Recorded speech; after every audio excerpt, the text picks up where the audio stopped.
उत्पत्ति अध्याय 3। यहोवा परमेश्वर ने जो भी वन पशु बनाए थे उन सब में सर्प सबसे अधिक चतुर था।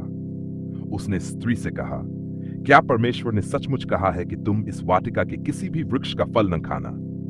स्त्री ने सर्प से कहा, हम वाटिका के वृक्षों का फल खा सकते हैं, परंतु जो वृक्ष वाटिका के बीच में है उसके फल के विषय में परमेश्वर ने कहा है कि न तो उसे खाना और न उसे छूना, कहीं ऐसा न हो कि तुम मर जाओ। तब सर्प ने स्त्री से कहा, तुम निश्चय नहीं मरोगे, क्योंकि परमेश्वर जानता है कि जिस दिन तुम उसे खाओगे उसी दिन तुम्हारी आंखें खुल जाएंगी और तुम भले बुरे का जान पाकर परमेश्वर के समान हो जाओगे। तब स्त्री ने देखा कि वह वृक्ष भोजन के योग्य, देखने में मनोहर और बुद्धि देने के लिए अच्छा है। उसने उसके फल को लिया और खाया और अपने पति को भी दिया और उसने भी खाया। तब उन दोनों की आंखें खुल गई और उन्हें मालूम हुआ कि वे नंगे हैं।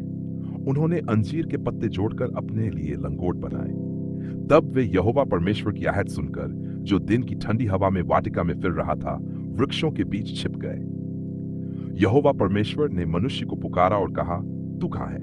उसने कहा, मैंने तेरी आहट सुनी और डर गया, क्योंकि मैं नंगा था इसलिए छिप गया। परमेश्वर ने कहा, तुझे किसने बताया कि तू नंगा है? क्या तूने उस वृक्ष का फल खाया है जिसके विषय में मैंने तुझे मना किया था?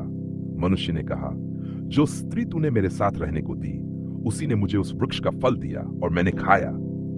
तब परमेश्वर ने स्त्री से कहा, तूने ये क्या किया? स्त्री ने कहा, सर्प ने मुझे बहकाया, तब मैंने खाया।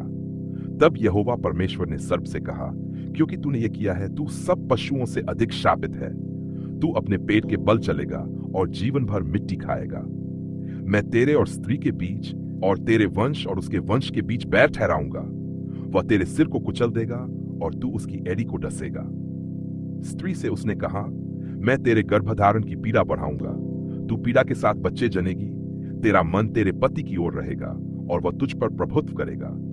और आदम से कहा, क्योंकि तूने अपनी पत्नी की बात मानी और उस वृक्ष का फल खाया, इसलिए भूमि तेरे कारण शापित हुई। तू जीवन भर कष्ट के साथ उससे उपज खाएगा। वह तेरे लिए कांटे और ऊंटटारे उगाएगी। तू अपने माथे के पसीने से रोटी खाएगा जब तक कि मिट्टी में न लौट जाए, क्योंकि तू मिट्टी है और मिट्टी में ही लौट जाएगा। मनुष्य ने अपनी पत्नी का नाम हव्वा रखा, क्योंकि वह सब जीवितों की माता थी। यहोवा परमेश्वर ने आदम और उसकी पत्नी के लिए चमड़े के वस्त्र बनाए और उन्हें पहनाया। तब यहोवा परमेश्वर ने कहा, मनुष्य भले बुरे का जान पाकर हम में से एक के समान हो गया है।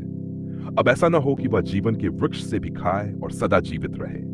इसलिए परमेश्वर ने उसे अदन की वाटिका से बाहर कर दिया और जीवन के वृक्ष के मार्ग की रक्षा के लिए करूबों और ज्वालामय तलवार को ठहराया। उत्पत्ति अध्याय 4। आदम ने अपनी पत्नी हव्वा को जाना और वह गर्भवती हुई और कैन को जन्म दिया। उसने कहा, मैंने वह की सहायता से एक पुरुष पाया है। फिर उसने उसके भाई हाबिल को जन्म दिया। हाबिल भेड़ों का रखवाला था और कैन खेती करता था।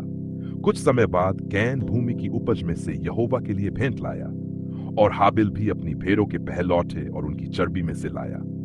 यहोवा ने हाबिल और उसकी भेंट को स्वीकार किया, परंतु कैन और उसकी भेंट को स्वीकार ना किया। तब कैन बहुत क्रोधित हुआ और उसका मुंह उतर गया। यहोवा ने कैन से कहा, तू क्यों क्रोधित है? यदि तू भला करे तो क्या तेरा मुंह न उठेगा? और यदि तू भला न करे तो पाप द्वार पर घात लगाए बैठा है। उसकी चाह तेरी ओर है, परंतु तुझे उस पर प्रभुत्व रखना होगा। कैन ने अपने भाई हाबिल से बात की और जब वे मैदान में थे तब कैन ने अपने भाई पर आक्रमण किया और उसे मार डाला। तब यहोवा ने कैन से पूछा, तेरा भाई कहाँ है? उसने कहा, मैं नहीं जानता।